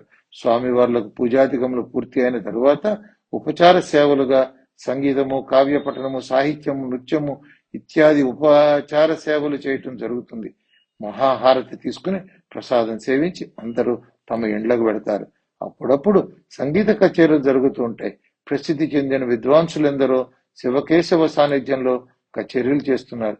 ప్రముఖ నృత్య కళాకారులు ఎందరో వచ్చి కాలికి గజ్జెలు కట్టి శివకేశవుల ముందర నాట్యం ప్రదర్శిస్తారు. అద్భుత చిత్రకారులు చక్కని చిత్రాలను భారతంలో, రామాయణంలోని దృశ్యాలు చిత్రీకరిస్తారు. అవధానులు మహాసహస్రావధానులు వచ్చి అష్టావధానం, శతావధానం, సహస్రావధానాలు నిర్వహించారు. గురుదేవులు సంగీతంలో, సాహిత్యంలో, చిత్రలేఖనంలో, శిల్పకళలో, అవధానంలో, ప్రవచనంలో ఉత్తములైన వారిని ఎంచుకుని వారిని తపోవన ఆస్థాన పండితులుగా, కళాకారులుగా గుర్తించి గౌరవిస్తున్నారు. ఆయా రంగాలలో నిష్ణాతులైన వారు ఆర్థికంగా ఇబ్బంది పడుతుంటే వారి కుటుంబాలకు చేయూతనిచ్చి ఆదరిస్తున్నారు. వారిని చక్కని బిరుదములిచ్చి సత్కరిస్తున్నారు. శ్రీనివాస్ ఐపీఎస్ పోలీసు శాఖలోని అధికారులను, క్రింది స్థాయి అధికారులను తపోవనమునకు ఆహ్వానించాడు. తపోవనములో ప్రతి అంశం వారికి చూపించి తీసుకొచ్చాడు. గురుదేవులతో ఇష్టాగోష్ఠి సాయంత్రం ఏర్పాటైంది. జనార్దన్ రావు గారు తపోవనమునకు మార్కండేయ గురుదేవుల రాక, వారి ఆజ్ఞతో తపోవన నిర్మాణం, ప్రస్తుతం గురుదేవుల యావదాస్తి తపోవనం రాసి ఇవ్వటం, నిర్మాణ వ్యయం మొత్తం మహావీర దంపతులు భరించటం వంటి విశేషాలను చెప్పి గురుదేవుల గురించి స్వల్ప పరిచయం అంటూ గురుదేవుల మహిమలు చెప్పి తన ప్రసంగం ముగించాడు. గురుదేవులు అందరి చేత ధ్యానం చేయించారు. మీరు రక్షణ శాఖ వారు. ప్రజలకు మీరు భౌతిక రక్షణ చేస్తున్నారు, మేము ఆధ్యాత్మిక రక్షణ చేస్తున్నాం. రెండూ ప్రధానమైనవే. తపోవనమును మీరు పూర్తిగా చూశారు, మా ఆశయాలు తెలుసుకున్నారు. మీరందరూ మా మార్గంలో నడిచి మీ జీవితాలను ధన్యం చేసుకోండి. మీ సందేహాలు అడగండి, నివృత్తి చేస్తామన్నారు. ఒక అధికారి లేచి నిలబడి, స్వామి, కేవలం సత్యం పలకటం మనం ఇంత అద్భుతాలను సృష్టించవచ్చా? నమ్మశక్యంగా లేదు అన్నాడు. గురుదేవులు చిరునవ్వుతో కృతయుగంలో అందరూ సత్యం పలికెడి వారే, అందుకే దానికి సత్యయుగం అని పేరు. ధర్మం 4 పాదాలు నడిచింది. రాజుతో పని లేదు, రక్షణ అవసరం లేకుండా పోయింది. మరి త్రేతాయుగంలో ధర్మం 3 పాదాలు మాత్రమే, అంటే ఒక పాదాన్ని కోల్పోయింది. మరి ద్వాపరంలో 2 పాదాలు, ఇప్పుడు కలియుగంలో మరి 3 పాదాల అధర్మం, అంటే అసత్యం 3 పాదాలు ఆక్రమించుకుని ధర్మాన్ని నొక్కివేస్తోంది. అసత్యం ఎప్పుడు చెప్పవచ్చు, ఆపద్ధర్మంగా చెప్పవచ్చు, కానీ అయిన దానికి కాని దానికి అబద్ధాలు చెబుతున్నారు. మీరు ప్రజల రక్షణకై శ్రమిస్తున్నారు, మీరందరూ ప్రాణాపాయ స్థితిలో అబద్ధం చెప్పవచ్చు అన్నారు. కానీ మీరు పట్టుకునే నేరస్తులు మీరు పెట్టే 3rd డిగ్రీ బాధలను ఓర్చుకోలేక ప్రాణాపాయ స్థితిలో మాత్రమే నిజం చెబుతున్నారు. నిజం చెప్పే అభ్యాసం ఒక నియమం లేకపోవటమే మన దౌర్భాగ్యం. యమ నియమములలో చెప్పిన సుగుణాలు బాల్యం నుండి పిల్లలకు నేర్పితే వారు మంచి పౌరులు అవుతారు, నేరాలు తగ్గుతాయి. పొరపాటును నేరం చేసిన మిమ్మల్ని చూడంగానే నేరం అంగీకరిస్తాడు. 3rd డిగ్రీ దాకా వెళ్ళనక్కర్లేదు. ఒక పోలీసుని తీసుకోండి, చదువు పూర్తయి మంచి మార్కులు తెచ్చుకుని మంచి శరీర దారుఢ్యం కలిగి మీ వద్దకు వచ్చి చేరుతున్నాడు. మంచి మనసు, ఎటువంటి కల్మషం తెలియదు, కాఠిన్యం తెలియదు. నేరస్తులను శిక్షించటంలో, నిజం రాబట్టడంలో వాని మనసు కరకు తేలి ప్రతివారిని అనుమానించటం, శోధించటం జరుగుతుంది. వృత్తి వేరు, ప్రవృత్తి వేరు అని మీ శాఖ వారు ఆధ్యాత్మికతకు కొంతకాలాన్ని కేటాయించాలి. కనీసం మీరు వృత్తిలో కింద స్థాయి నుండి అత్యున్నత స్థాయి వరకు ఉద్యోగం పోయినా సరే నిజం పలుకుతామని శపథం చేయండి. వీలు చిక్కినప్పుడల్లా భగవంతుని ధ్యానం చేయండి. మీరు సాధించుకోగలిగిన కోరికలు సాధించుకోండి. సాధించలేని వాటి కోసం అక్రమ మార్గాల ద్వారా ప్రయత్నించకండి. మన ధ్యానం ఎటువంటి కోరికలు లేకుండా నిర్మల మనస్సుతో జరిగితే అద్భుత ఫలితాలు సాధించవచ్చు అని చెప్పాడు. వారందరూ గురుదేవుల పాదాలకు నమస్కరించి మమ్మల్ని మీ శిష్యులుగా స్వీకరించమని ప్రార్థించారు. వారందరినీ గురుదేవులు శిష్యులుగా స్వీకరించారు. రాష్ట్రమంతటా తపోవన శాఖలు ఏర్పడ్డాయి. ఎక్కడికక్కడ తపోవన సభలు, సభ్యులు ఇళ్లల్లోనూ సొంత భవనాలలోనూ తపోవన శాఖలు ఏర్పాటు చేసుకున్నారు. శ్రీనివాస్ ప్రధాన తపోవనంలో కంప్యూటర్ నుండి అన్ని శాఖలకు కనెక్షన్ ఏర్పాటు చేశారు. గురుదేవులు ప్రతిసారి మారుమూల గ్రామాలకు వెళ్లి సందేశం అందించే అవసరం లేకుండా గురుదేవులతో ముఖాముఖి మాట్లాడవచ్చు. గురుదేవులతో పాటు ధ్యానంలో పాల్గొనవచ్చు. ఒకసారి ఒక తపోవన శాఖ నుండి గురుదేవులకు ఒక ఫిర్యాదు వచ్చింది. ఒక తపస్వి తాను తపస్సు చేస్తుండగా తపోవనం చుట్టూ పాములు వస్తున్నాయని భయపడుతూ చెప్పాడు. గురుదేవులు వానికి ఒక మంత్రం ఉపదేశం చేశారు. వాని ఫిర్యాదు గురుదేవులు ఒక్కరికే వినిపించింది. గురుదేవులు చెప్పిన మంత్రం వానికి ఒక్కరికే వినిపించింది. మరి ఒక చోట ధ్యానం చేసుకుంటూనే ఒక ఆమెకు మూర్ఛ వచ్చి పడిపోయింది. ఆమెను కంగారుగా గురుదేవులకు చూపించారు. గురుదేవులు కనులు మూసుకుని క్షణకాలం ధ్యానం చేసి, అమ్మా లే, భయపడకు అన్నారు. ఆమె లేచి కూర్చుంది. నీ భర్త సహృదయుడు, అన్ని బాధ్యతలు పూర్తి చేసుకున్నాడు. ఆయన ఆయుర్దాయం తీరింది. నీ తపస్సు పరిపక్వ స్థితికి వచ్చింది. తపోవనంలో ధ్యానం చేస్తున్నా నీ ఇంటిలో జరిగిన విపత్తుని దర్శించగలిగావు. నీ భర్త ఉత్తమ లోకాలు పొందుతాడు అని చెప్పారు. అంతిమ సంస్కారాలు మన వాళ్ళు వచ్చి పర్యవేక్షిస్తారు. మేమంతా నీ కుటుంబమే, దిగులు పడకు అని ఆమెకు ధైర్యం చెప్పారు. ఆమె తపోవన శాఖాధ్యక్షులు, గురుదేవా మీ ఆదేశం ప్రకారం మేము ఆమెతో వెళ్లి కార్యక్రమాలు పూర్తి చేసి వస్తామని చెప్పారు. అలా కంప్యూటర్లో కానీ ఫోన్లో కానీ చెబితే చాలు, గురుదేవులు తరువాతి అధ్యాయం దక్షిణాదిలో విస్తరణ. ప్రక్క రాష్ట్రాలు కర్ణాటక, తమిళనాడు భక్తులు గురుదేవులను తమ ప్రదేశాలకు రావలసినదిగా పదే పదే ప్రార్థిస్తున్నారు. కర్ణాటకలో ముందుగా తెలుగు వాళ్ళు అధికంగా ఉన్న ప్రాంతాలను నారాయణ గారు ఎంపిక చేశారు. ముఖ్య నగరాలలో, పెద్ద పెద్ద గ్రామాలలో అనేక సభలు, సత్సంగాలు ఏర్పాటు చేశారు. తపోవనమునకు అక్కడి వ్యాపారస్తులు గురుదేవులకు ధన వస్తు రూపంలో భారీగా కానుకలు సమర్పించారు.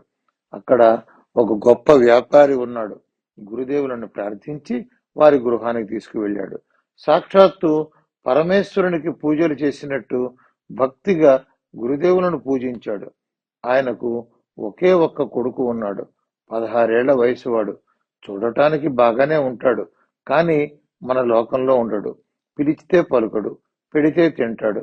ఎప్పుడూ ఒక గదిలో ఉంటాడు. చదువు లేదు, పుట్టుక నుండి ఇంతే.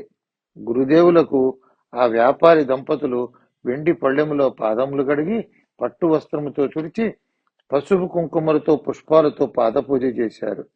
గురుదేవులు, మీ కుమారుని కూడా పిలవండి చూస్తాను అన్నారు. ఆ వ్యాపారి గొల్లుమన్నాడు. గురుదేవా, అదే నా దురదృష్టం.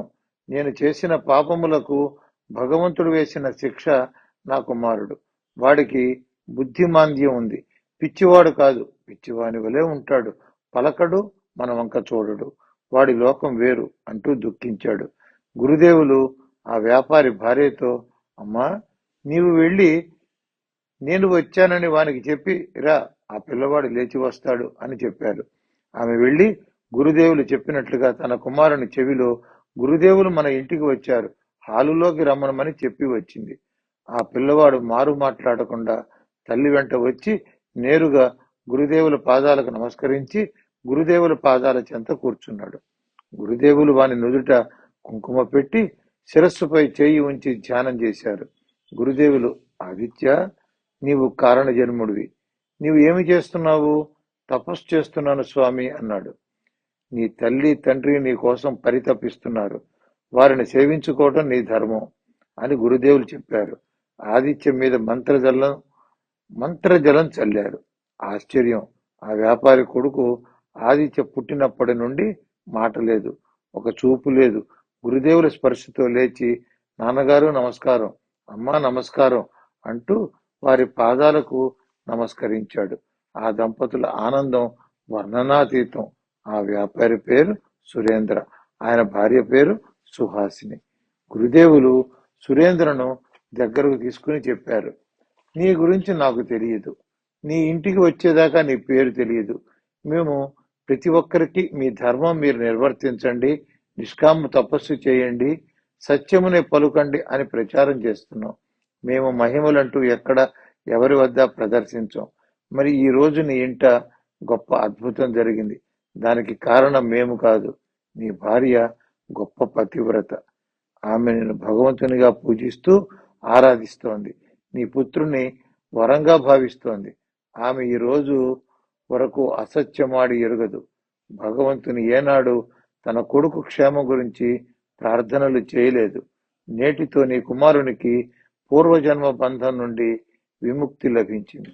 కర్మ పరిపక్వత పొందినప్పుడే మేము వస్తాం. ఇక నీకు అంతా క్షేమమే, మేము వెళ్ళి వస్తాం అని గురుదేవులు చెప్పారు. ఆ వ్యాపారి గురుదేవుల ముందు మోకరిల్లాడు. గురుదేవా, మీరు ఇక్కడనే ఉండాలి. నేను, నా భార్య, నా కుమారుడు మీ దాసులం. ఈ యావదాస్తిని తపోవనమునకు ధారపోస్తాను. మీ పాదాలను సేవించుకుంటూ జీవిస్తాం అని ప్రాధేయపడ్డాడు. గురుదేవుల ఆ వ్యాపారితో, మరి నీ కుమారుడు ఏమంటాడు అడిగి చూడు అన్నాడు. ఆ వ్యాపారి కుమారుణ్ణి, ఏమి నాయనా, నీ ఉద్దేశం ఏమిటి అని అడిగాడు. ఆ కుమారుడు, నాన్నగారు, ఇక్కడ మన ఇంటినే తపోవనంగా మార్చివేద్దాం. నిష్కామ తపస్సును ప్రచారం చేద్దాం. గురుదేవులు ప్రపంచమంతా తిరగాలి, మన దగ్గరే ఉండాలనే స్వార్థం మంచిది కాదు. గురుదేవులు ఎక్కడ ఉన్నా వారి అనుగ్రహం మన యందు ఉంటుంది. ఈ తపోవనమును నేను నిర్వహిస్తాను. నీవు ఇంకా నీ వ్యాపారాన్ని అభివృద్ధి చేసి ఆ ధనం మన తపోవనానికి వినియోగించే, అదే మనం గురుదేవులకు ఇచ్చే దక్షిణ అని చెప్పాడు. వాని తల్లి అభినందనతో కూడిన చిరునవ్వును మోముపై చిందించింది. ఆ వ్యాపారి ఇన్నేళ్లుగా తన జీవితం వ్యర్థం అనుకుంటూ నిస్సత్తుగా జీవనం చేస్తున్నాడు. ఇది తన ఇల్లేనా? ఈమె నా భార్యనా? వీడు నా కుమారుడేనా అనుకుంటూ మహదానందం పడుతున్నాడు. కర్ణాటకలో తొలి తపోవనమునకు బీజం పడింది. గురుదేవులు సుడిగాలి పర్యటనలో దాదాపు కర్ణాటకలోని ముఖ్య ప్రదేశములు అన్ని చుట్టి వచ్చారు. వేలాది మంది శిష్యులైనారు. లక్షలాది మంది నిష్కామ తపస్సుకు సత్యమును పలుకుటకు ముందుకు వచ్చి గురుదేవుల ముందు ప్రమాణం చేశారు, ప్రతిజ్ఞలు చేశారు. ఎక్కడికక్కడ తపోవనములు ప్రారంభించి ధ్యానం చేయటం, తపోవన ఆశయాలను అధ్యయనం చేసి సాధన ప్రారంభించారు. గురుదేవులు తమిళనాడులో అన్ని ముఖ్య నగరాల్లో, పట్టణాలలో, గ్రామాలలో పర్యటించారు. ఎక్కడికి వెళ్ళినా గురుదేవులకు ప్రజలు అపూర్వ స్వాగతం చెప్పారు. నారాయణ గారు ప్రతి చోట గురుదేవులకు చక్కని వసతి ఏర్పాటు చేయటం, తపోవన ఆశయాలను విస్తృతంగా ప్రచారం చేయటం చేశారు. ప్రజల నుండి ఎక్కడ విరాళాలు కోరటం లేదు. కేవలం మిమ్మల్ని మీరు సంస్కరించుకోండి, మీ సమస్యలను మీరే పరిష్కరించుకోగలుగుతారు. ఇదే కదా గురుదేవులు చెప్పేది. ఎటువంటి మాయలు, మంత్రాలు, కుతంత్రాలు ఏమీ లేవు. మనం అబద్ధం చెప్పడానికి అలవాటు పడ్డాం, కానీ అవతలివాడు మాత్రం నిజం చెప్పాలని భావిస్తాం. మనం మారాలి.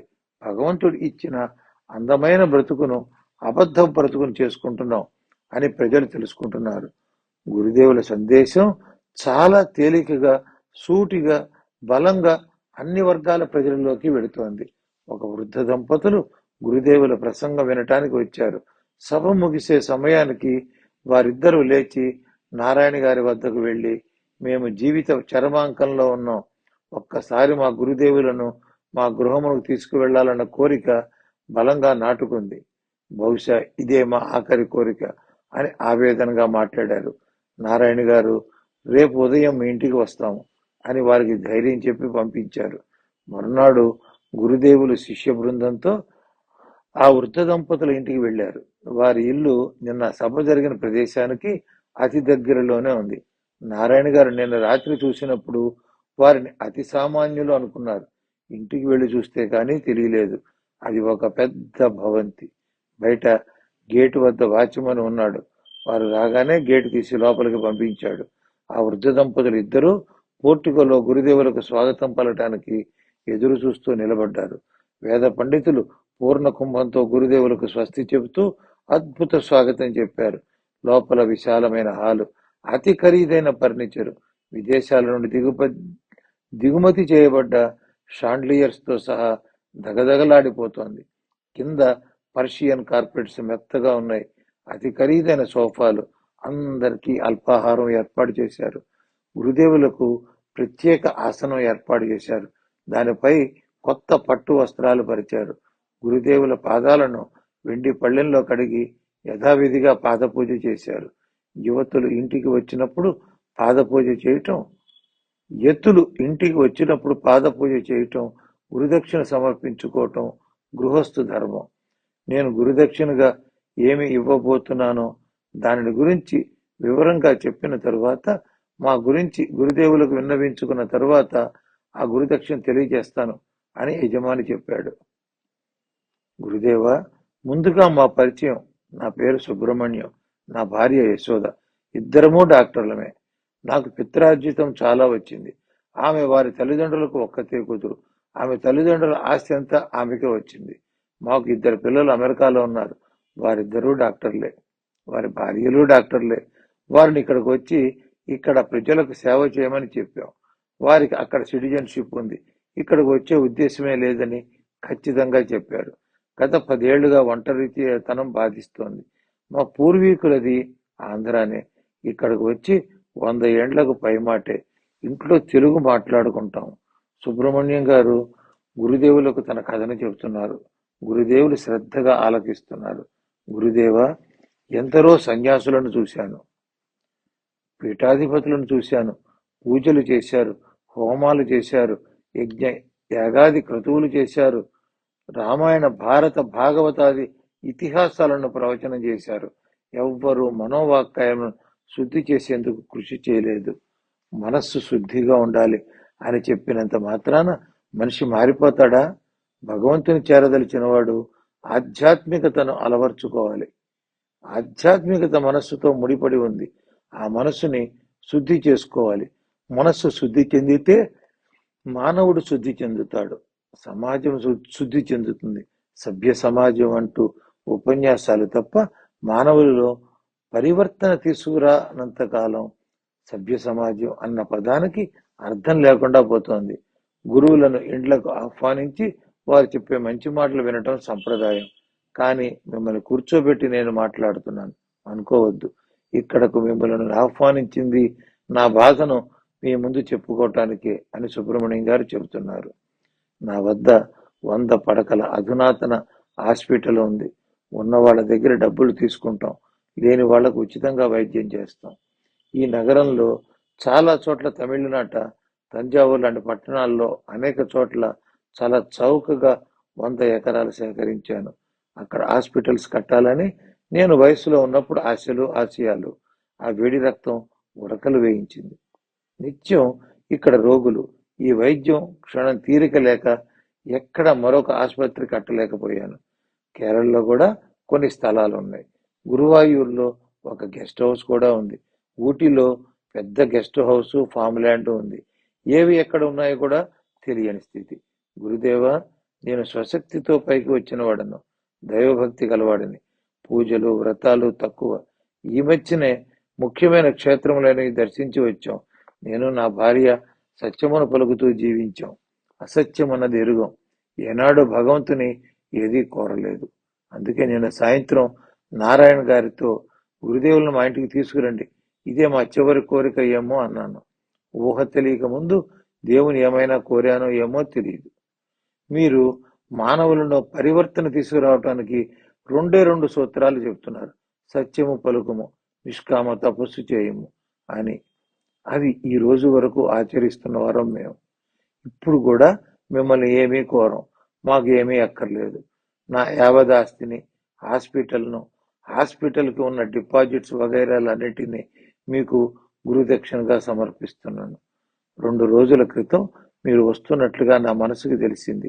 ఇన్నాళ్లు సంపాదించింది, దాచింది, పెంపొందించింది అంతా మీ ఆశయమును బలపరచుట కోసమే అని హృదయం పదే పదే చెప్పింది.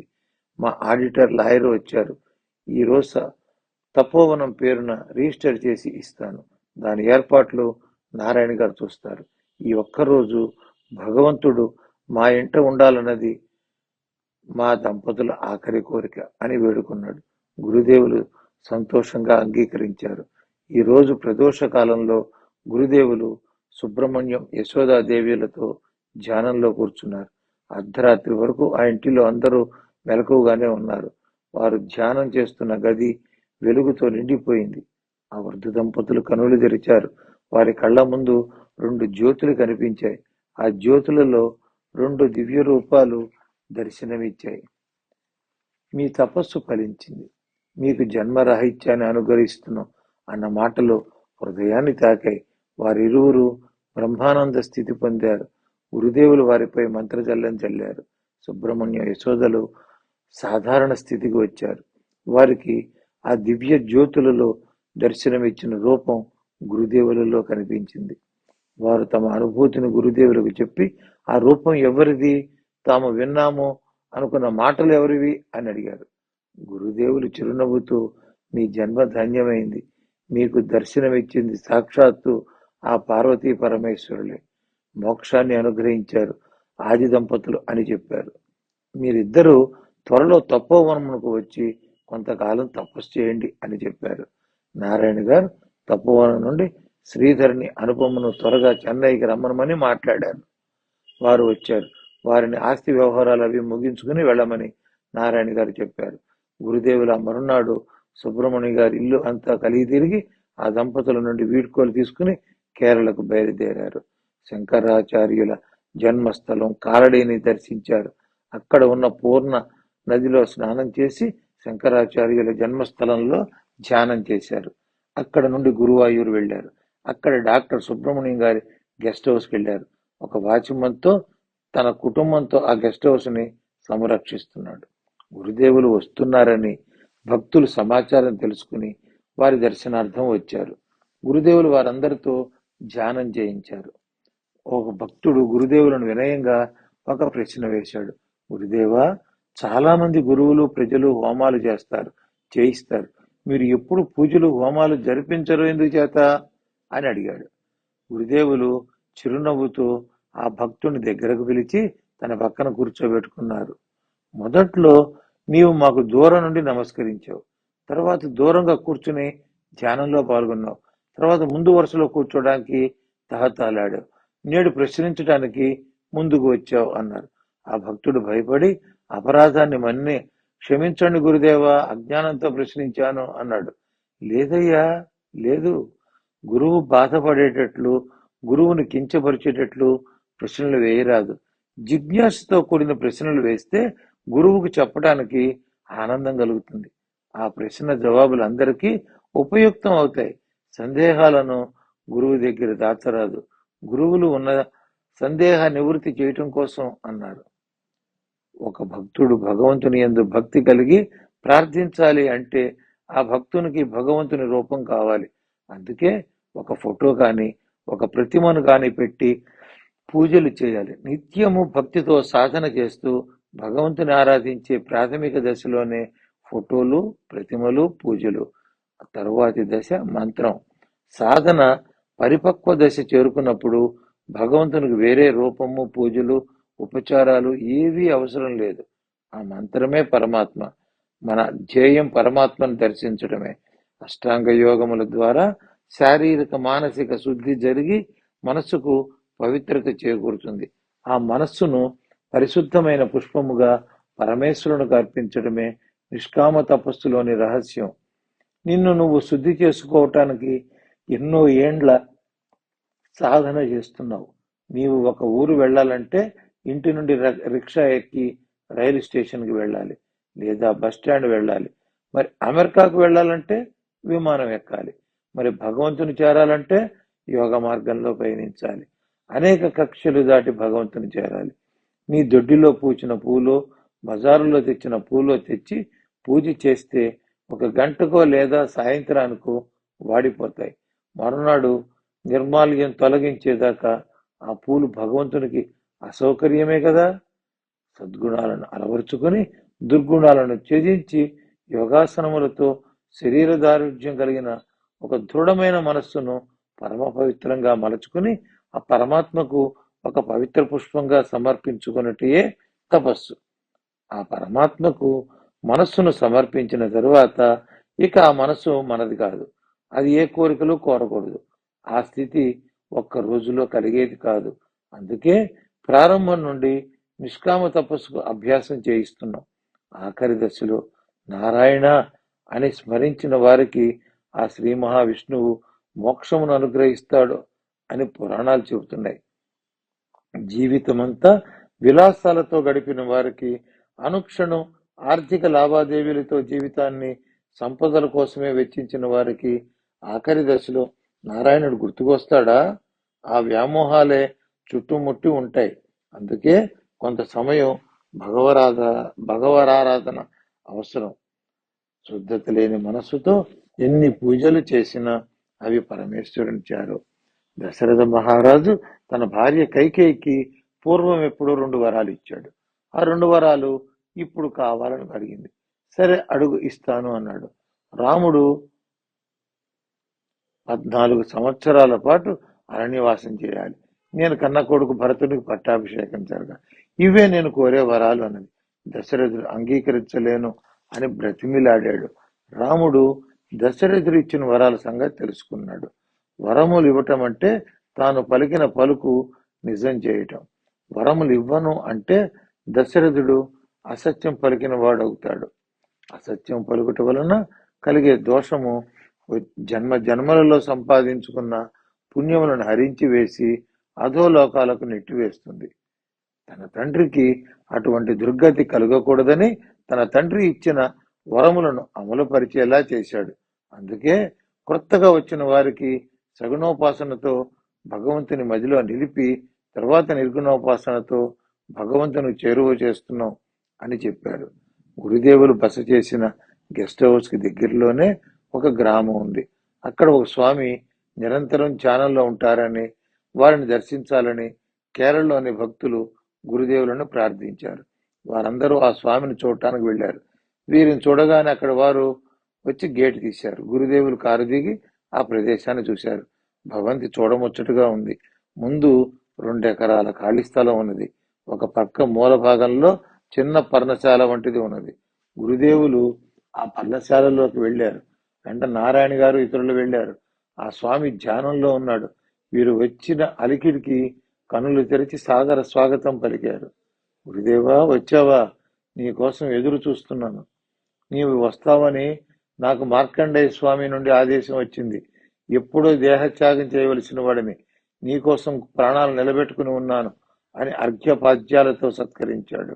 నారాయణ గారు అంత పెద్ద భవంతిని వదిలి ఇక్కడ పర్ణశాలలో ఉన్నారు. మరి ఆ భవంతి ఎవరిది అని అడిగాడు. నేను ఒక శ్రీ విద్యోపాసకుడను. భూత భవిష్యత్ వర్తమానములను చెప్పగల సాముద్రిక శాస్త్రవేత్తను. ఇక్కడ దురుసుగా ప్రవర్తించే ఒక బ్రిటిష్ అధికారి ఉండేవాడు. ఈ ఎస్టేట్ అతనిదే. స్వాతంత్ర్యం వచ్చిన తర్వాత కూడా కొంతకాలం ఇక్కడే ఉన్నాడు. వాని భార్యకు మతి భ్రమించింది. ఆ భార్య అంటే వానికి అమితమైన అనురాగం.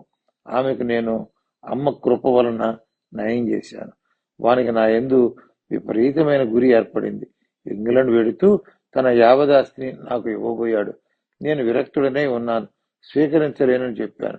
అయితే మీరు నాకు సహాయం చేయాలని అడిగాడు. నేను ఏమి చేయగలను అని అడిగాను.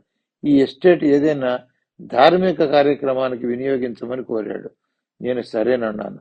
ఇల్లు పాడు కాకూడదని నా పరివారం ఆ ఇంటిని శుభ్రం చేస్తూ కొన్ని గదులు వాడుకుంటున్నారు. దీనికి వెనకాల పెద్ద రబ్బర్ తోట కూడా ఉంది. రేపు ఉదయం చూడవచ్చు. ఈ రాత్రికి ఇక్కడ బస చేయండి, మా వాళ్ళు అన్ని ఏర్పాట్లు చేస్తారు అని ఆ స్వామి గారు వారికి కావలసిన ఏర్పాట్లు చేయమని అక్కడి వారికి చెప్పారు. ఆ స్వామి చిరునవ్వుతో గురుదేవులను తపోవన విస్తరణ దక్షిణ భారతదేశంలో బాగా జరుగుతున్నదా అని అడిగాడు. నీ రాకతో ఇక్కడ పెద్ద మార్పులు జరుగుతాయి. ఈ ఎస్టేట్ నీది, నీకు అప్పగించడం వరకే నా బాధ్యత అని ఈ పర్ణశాలలో నివసిస్తున్నాను. రేపు ఉదయం ఆ డాక్యుమెంట్స్ వగైరా తెప్పించి తపోవనమునకు అప్పగించుతాను అని వారిని విశ్రాంతి కోసం ఆ భవంతిలోకి పంపాడు. తెల్లవారి లేచి చూసేసరికి నారాయణ గారికి గురుదేవుల దర్శనం కాలేదు. వారి కోసం చూడటానికి బయటకు వచ్చాడు. గురుదేవులు తన ధ్యానం ముగించుకుని ఆశ్రమం నుండి బయటకు వస్తూ కనిపించారు. ఆ స్వామి నారాయణ గారికి తపోవనం పేరున రిజిస్టర్ చేయించిన డాక్యుమెంట్స్ అప్పచెప్పారు. స్వామి ధ్యానంలో కూర్చున్నారు. నారాయణ బృందం కూడా ధ్యానంలో కూర్చున్నారు. అందరూ చూస్తుండగానే అచేతనంగా ఒక పక్కకి ఒరిగిపోయారు. ఆయన హృదయం నుండి ఒక జ్యోతి వారికి దర్శనమిచ్చి నింగికెక్కేసింది. అందరికీ భక్తిభావంతో కళ్ళు చెమర్చాయి. ఎతికి చేయవలసిన కర్మ విధులను నారాయణ గారు శ్రద్ధగా నిర్వహించారు. గురుదేవులు కేరళలో 3 నెలల పాటు ప్రతి గ్రామంలోనూ దేవాలయాల్లోనూ నిష్కామ తపస్సుని ప్రచారం చేశారు. తపోవన ప్రాశస్త్యాన్ని వివరించారు. మార్పు చాలా కష్టం అనుకున్న కేరళలో గొప్ప విజయం సాధించారు. దక్షిణాది రాష్ట్రాల పర్యటన దిగ్విజయంగా జరిగింది. గురుదేవులు తన పరివారంతో తపోవనమునకు తిరిగి వచ్చారు. ట్రస్టీల సమావేశము ఏర్పాటు చేశారు. మహావీర్ దంపతులు కూడా గురుదేవుల దర్శనార్థం వచ్చి ఉన్నారు. ఆ సమావేశంలో ట్రస్ట్ సభ్యులకు తన దక్షిణ భారత దేశ పర్యటన విశేషాలు వివరించారు. నారాయణ గారు శ్రీధర్కి తపోవనంకు వచ్చి చేరిన ఆస్తులు, ధన, వస్తు వివరాలను అందించారు గురుదేవులు. మనం ఇక్కడ కొంతమంది శిష్యులకు శిక్షణ ఇచ్చి ఇతర ప్రాంతాలలో తపోవనముల శాఖలకు నిర్వహణ బాధ్యతలు అప్పగించాలని నా అభిలాష. అలాగే ఆదాయ వనరులు జమ ఖర్చులు నిర్వహించేందుకు మేనేజర్లను నియమించుకోవాలి. మీరు ఇప్పటిదాకా దక్షిణ భారతదేశంలో మనకు తపోవనములు ఎన్ని ఉన్నాయి, ధ్యాన మందిరాలు ఎన్ని ఉన్నాయి చూసుకుని వాటికి కావాల్సిన ఏర్పాట్లు చేయండి అని జనార్దన్ రావు గారిని, శ్రీధర్ని ఆదేశించారు. ఈ తపోవన శాఖాధిపతులు విస్తృతంగా పర్యటించి మన ఆశయాలను ప్రజలలోకి తీసుకువెళ్ళాలి. ప్రతి శాఖ మనకు ప్రతి క్షణం ఆన్లైన్లో సమాచారం అందించే ఏర్పాట్లు చేయండి. టెలికాన్ఫరెన్సుల ద్వారా అందరితో ఒకేసారి ముఖాముఖి అక్కడి పరిస్థితులను చర్చించుకునే వీలు కలిగి ఉండాలి. ఆధునిక టెక్నాలజీని వినియోగించుకుని తపోవన సభ్యులకు నేరుగా శిక్షణ, ధ్యాన మార్గంలోని మెళకువలను బోధించే సదుపాయాలను ఏర్పాటు చేయండి అని సమావేశం నుండి ధ్యాన మందిరానికి వెళ్ళారు. యోగాసనములు, ప్రాణాయామములు అధ్యయనం చేసి ఇతరులకు శిక్షణ ఇస్తున్న అనుభవజ్ఞులు, ధ్యానంలో పరిపక్వత పొందిన వారిని గురువులుగా, తపోవనములకు శాఖాధిపతులుగా ట్రస్ట్ బోర్డు ఎంపిక చేసింది. వారికి జనార్దన్ రావు గారు జీతాలు ఇవ్వజూపారు. వారు, మేము గురుసేవలో ఉన్నవాళ్ళం, ధనంతో మాకేం పని, మా జీవితాలు తపోవనములకు అంకితం చేశాం, గురుదేవుల ఆజ్ఞ ప్రకారం నడుచుకుంటూ ఇహపరాలలో కోరికలకు తావు లేకుండా జీవించడమే మా అభిమతం అని అందరూ ఒకే మాటగా చెప్పారు. మేనేజర్లను జీతాలు ఇచ్చి నియమించారు. ఎక్కడికక్కడ తపోవనంలోని గురువులే తపోవన ఆశయాలను ప్రచారం చేసి ప్రజల్లో ఒక సాత్విక భావాన్ని పెంపొందించే ప్రయత్నం చేయాలి అని వారికి బోధించి వారిని ఆయా శాఖలకు పంపించేశారు. తపోవనం శాఖోపశాఖలుగా విస్తరిల్లింది. కార్యనిర్వహణ భారం అధికమైంది. పరిపాలనా విభాగాన్ని ఆర్థిక ప్రచార సాధారణ పరిపాలన కళలు ఉద్యాన నిర్మాణ విభాగాలుగా ఇంకా అవసరమైన నిత్య పరిపాలన సౌలభ్యం కోసం కార్యాలయంలో కొత్త సిబ్బందిని చేర్చుకున్నారు. 100 ఎకరాల భూమి అనేక ఊళ్ళల్లో భక్తులు సమర్పించారు. కొన్ని చోట్ల ఇంకా కొనవలసిన అవసరం ఏర్పడుతోంది. కొన్ని చోట్ల కొంత భూమి నిరర్థకంగా ఉంది. నిరర్థక భూములను విక్రయించి డిపాజిట్గా నిల్వ చేస్తున్నారు. అనేక చోట్ల రిటైర్డ్ ఉద్యోగులు తమకెవ్వరూ లేరని ఆఖరి దశలో తపోవనంలో ధ్యానం చేసుకుంటూ జీవితాన్ని సద్వినియోగం చేసుకుంటామని వారి ఆస్తులను పింఛన్లను తపోవనము సమర్పించి నిష్కామ తపస్సు చేసుకుంటున్నారు. అందరికీ నమస్కారం. ఈ వీడియో మీకు నచ్చినట్టయితే ఇలాంటి మరిన్ని వీడియోలు చూడాలనుకుంటే మన ఛానల్ని లైక్ చేయండి, సబ్స్క్రైబ్ చేయండి. ధన్యవాదాలు.